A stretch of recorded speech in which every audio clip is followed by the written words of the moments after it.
İtfaiye oğlum itfaiye. İtfaiye geldi. Araba kaçık oldu. Araba gitti araba. Oğlum itfaiye geldi. Araba kaçık oldu. Kaçık. Ben oynayamam ama içine. Kafanın parası yani. Abi. İtfaiye gideriyor lan demiş. Allah bilir ne zaman gelir. Abi araba yandı araba. Ha ola araba durup yandı. Ha ola o böyle bir olay falan gelmiş. Yo bu etmiyor arabası var ya. Pazarlama arabası. He. Ha ola bakın o kokuz mamur. Ama da çok daha dedi işte. Abi ne dökmedi ki boştu. Kamyon da orada hele bak hele kamyon da orada duruyor.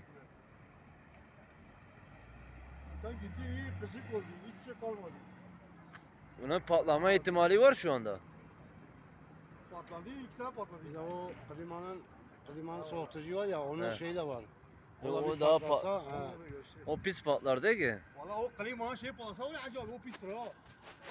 Ha geldi. Sen gelene kadar araba lazım. He. Sen gelene kadar gıcık oldu.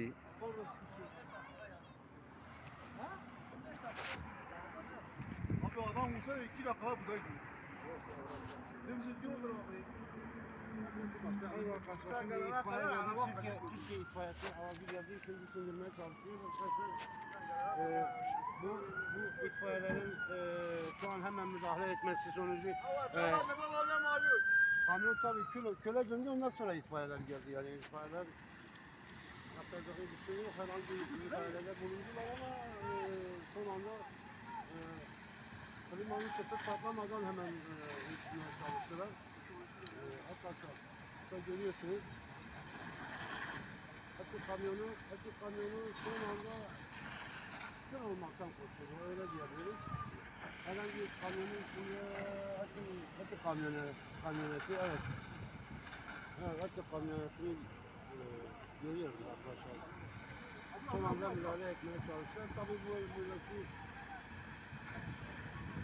buradaki araç şu an müdahale edemediler. Ve son anda itfaiye araçları gelip söndürmeye çalıştılar.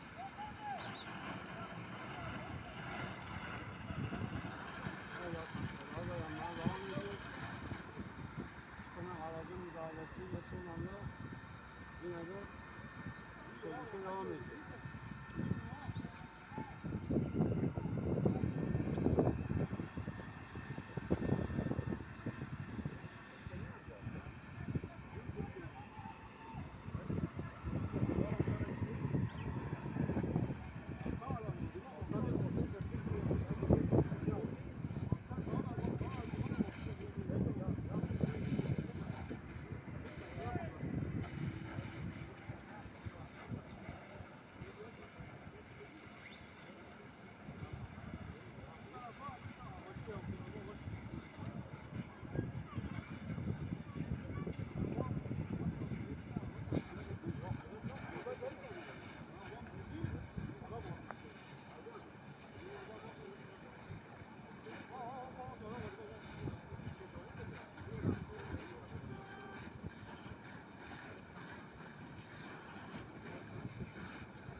Hangisi?